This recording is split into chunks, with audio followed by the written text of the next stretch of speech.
Hello everyone, Daniel here from the Next Issue Podcast. On today's video, we'll be doing a review for Destro number 2. This is a new book from Image Skybound.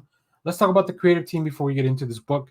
This book is written by Dan Waters with art by ANDREI BRESSAN, Adriano Lucas on colors, Rose Wooten on letters. And this is, of course, part of the Energon Universe on the G.I. Joe side. Of course, if you don't know Destro, just go back and check out some of those old cartoons.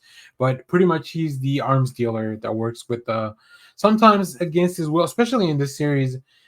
He doesn't really want to work with Cobra Commander, but it looks like that's the way that things are going to have to happen, at least for now. So yeah, Destro is a really interesting character, kind of pretty much an arms dealer that's trying to also live up to his family's legacy while competing with some other forces that are also trying to get into that same kind of territory. So in this issue, the world is changing and Destro means to come out on top, but with Cobra Commander breathing down his neck and mercenaries Zamat and Tomax seeking to dethrone him as the world's premier weapons manufacturer, he'll have to survive the future in order to build it.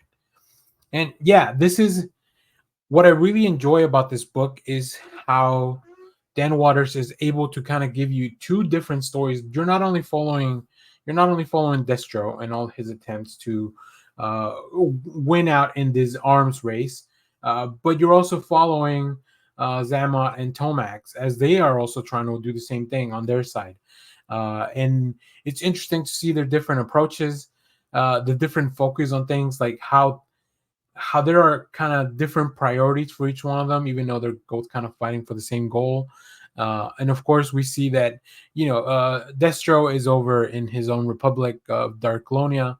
And then we see the twin, I believe they're twins, in New York City. So like, it's almost like this capitalistic arms race that's all being brought into this world of the G.I. Joes and Cobra Commander and stuff like that. So it's interesting. It's a little bit different. It's not the favorite out of the Energon universe, but it's still really quite enjoyable.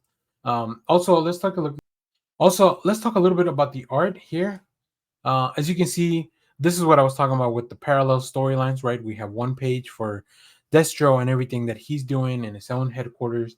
We have the next page coming in for the twins. I'm just gonna call them twins, even if they're not twins. For the Tomax, I believe they're the Mars Corporation. I'm not sure. But yeah, and then of course just the parallels continue here. So I think that's really fun, really good way to kind of raise the stakes and let you know that this is a race. And of course we have to get into some adventure, you have to get into some action, and the violence is going to happen, right? So I really like these shots. A lot of falling from the sky, attacks from the sky in this arms race. So if you go back to the first issue, you also get to see a lot of that. And the designs of the characters, of course, they remain with a lot of the classic looks from the old G.I. Joe cartoons, but a little bit updated for maybe a more contemporary audience. So yeah, this continues to be interesting, continues to be fun. I would like to see how this kind of folds in a little bit more into the larger Energon universe, but I think that's going to happen organically as the story kind of comes to an end. This is also a mini-series, right? It's one of the 4 mini-series that have kicked off the Energon universe on the G.I. Joe side. So if you're enjoying this, let me know what you think about this book so far. And as always, thank you for watching, everyone. Remember to share, like, subscribe, hit the bell so you know when we go live. That is most Saturdays, 10 a.m. Central Standard Time. Stay tuned. We have more comic reviews, trailer reactions, TV recaps, all that fun stuff in the channel. Thanks for watching, everyone. Bye-bye.